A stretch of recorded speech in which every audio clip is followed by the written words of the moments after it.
Good day and welcome to In-House Warrior, the daily podcast of the Corporate Counsel Business Journal. I'm Richard Levick, and with me today, a very old friend, Harry Broadman. He's chair, emerging markets, and partner at the Berkeley Research Group, LLC, or BRG. Harry has an extraordinary background going back decades to and preceding being chief of staff to the President's Council of Economic Advisors. He was a United States Assistant Trade Representative out of the White House. The list goes on and on. Harry's going to get into a minute. He and I met, Harry, I'm thinking about 12, 15 years ago when you were at PwC. We've done work together, many projects over the years. Harry Broadman, great to see you and welcome to the show. Thank you so much, Richard. Appreciate it.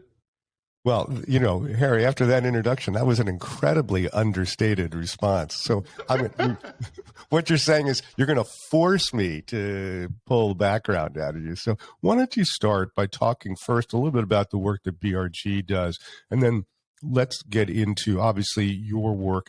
You just wrote one of your regular columns in Forbes, which I read regularly.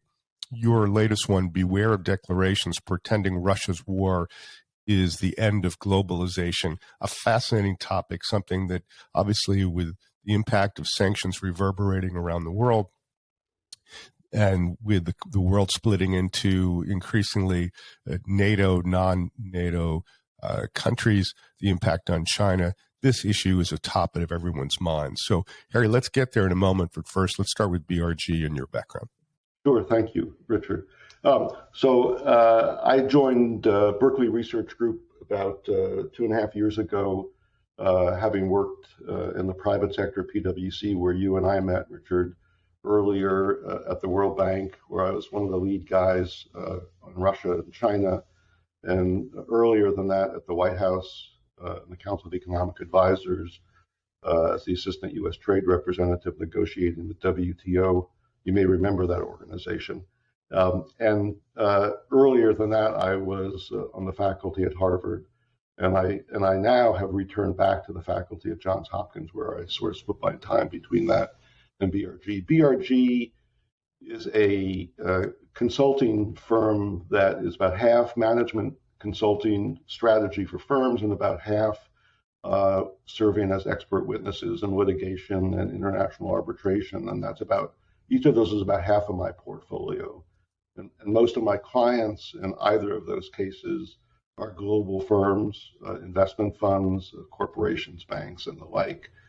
And I've been working a lot, as you might imagine, in the emerging markets at BRG on corporate strategy issues, but now, of course, with respect to sanctions, and having spent many of my years working in China, both advising firms about how to make a go of it in China or pulling out when necessary, and then also heavily involved in business disputes and serving as an expert witness in international arbitration and litigation on business disputes that often China is part of the dispute, but other countries as well.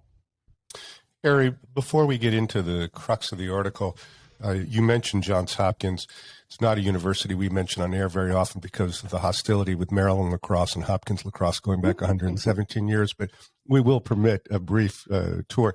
You do spend about half your time there, and like you, I teach at a law school, but you spend a lot of time at Hopkins. Talk about what you're doing there, because I think it's fascinating.